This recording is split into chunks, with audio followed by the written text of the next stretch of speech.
Hello, and welcome to our podcast. Today, we'll learn some new phrases. That's wonderful. I'm excited to help you practice. Let's begin. Welcome to the debate. Today, we're dissecting the social mechanics of a really universal failure, one we find in our source material. That chance encounter with an acquaintance whose name has completely vanished from your memory. Right. And the central inquiry here is whether admitting to this lapse, saying, "it slipped my mind," is an act of vulnerability that actually strengthens rapport, or if it just reveals a superficial, transactional approach to human connection. I'll be arguing that the interaction between the characters Nick and Anna shows that this kind of linguistic humility is really the key to social fluency. And I'm going to take the opposing view. I believe the text and, frankly, the advice surrounding it codifies a cold, almost utilitarian approach to relationships. It treats people as data points where contact details are prized over actual identity. I mean, this isn't about connection. It's about network maintenance. That's a cynical take, but let's test it against the evidence. In the dialogue, Nick is facing a high-pressure constraint, right? He recognizes a face but lacks the label. When he explicitly states, "This is really embarrassing, but your name is to slip my mind," he's deploying a kind of radical honesty. He hands Anna the status power. And the result? She immediately reciprocates with, "Don't worry about it, it happens to me all the time." The source material itself frames this as putting it together. By admitting the flaw, they bypass the awkwardness and establish a bond based on shared human fallibility. I think that is a very generous reading of what is, to me, a clearly selfish maneuver. Let's look at the data points Nick does retain. He tells Anna, "I really enjoyed our conversation about foreign investment." He remembers the asset class. He remembers the business topic, but he forgets her name. I mean, that's the very definition of transactionalism. He has indexed her value to his career, but completely deleted her identity. This isn't vulnerability. It's a tactical recovery. He needs to secure her contact info for his professional network, and the apology is just the toll fee he has to pay to get it. But you can't separate the interaction from the context of modern pacing. This brings us to what I'd call the bit of a hurry defense. You see his rushed demeanor as dismissive. I argue that the phrase, "I'm in a bit of a hurry," is actually a crucial social signal of respect. We live in an attention economy.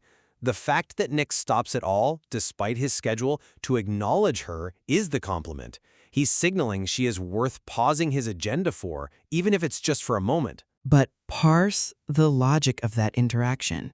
He opens with, "What are you doing in this neighborhood?"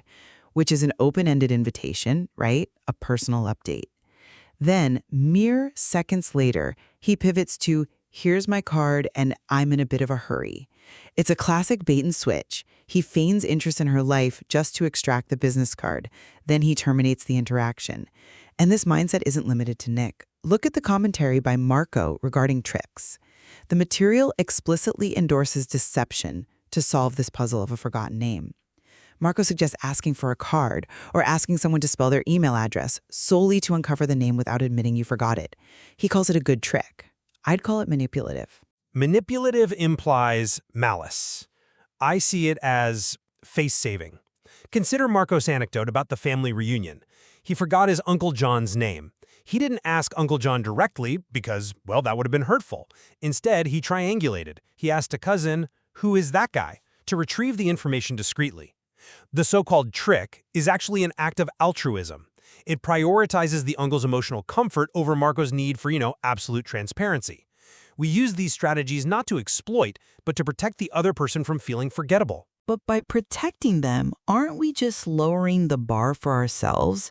The source material leans so heavily on this phrase, "I'm terrible with names," or "I'm terrible with numbers." Anna uses it to let Nick off the hook.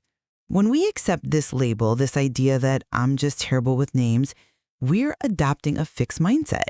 It becomes a permanent permission slip to stop making an effort. If you're terrible with faces, as the text suggests, you're basically admitting that you don't really see people, you see functions. I have to disagree that it represents a lack of effort. I think it represents a realistic acceptance of our own cognitive load. We're fallible. We forget directions, we forget numbers, and yes, we forget names. The material is teaching fluency, not perfection.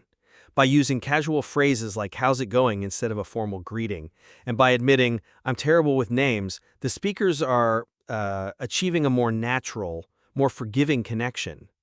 They're saying, I am imperfect, which invites the other person to relax their own social performance. That's a compelling argument for forgiveness, I'll grant you. But just look at the outcome. We're building a culture of contact details. Nick walks away with a physical card and a future meeting about foreign investment. But he had to be reminded of who he was even talking to. The foreign investment was memorable. Anna was not. And yet, because of his honesty, the relationship survived to see another day. The material provides, I think, a blueprint for grace. Whether it's Nick and Anna or Marco and his uncle, the admission allows the dialogue to continue rather than just ending in silence. It allows the transaction to continue. I maintain that the material illustrates a society where we're all in a bit of a hurry to collect people, but we're far too busy to actually know them. A clear divide, then. We'll leave the listener to decide if social fluency requires radical honesty or perhaps polite deception. And whether a business card is a fair substitute for a name. Thank you for listening to The Debate.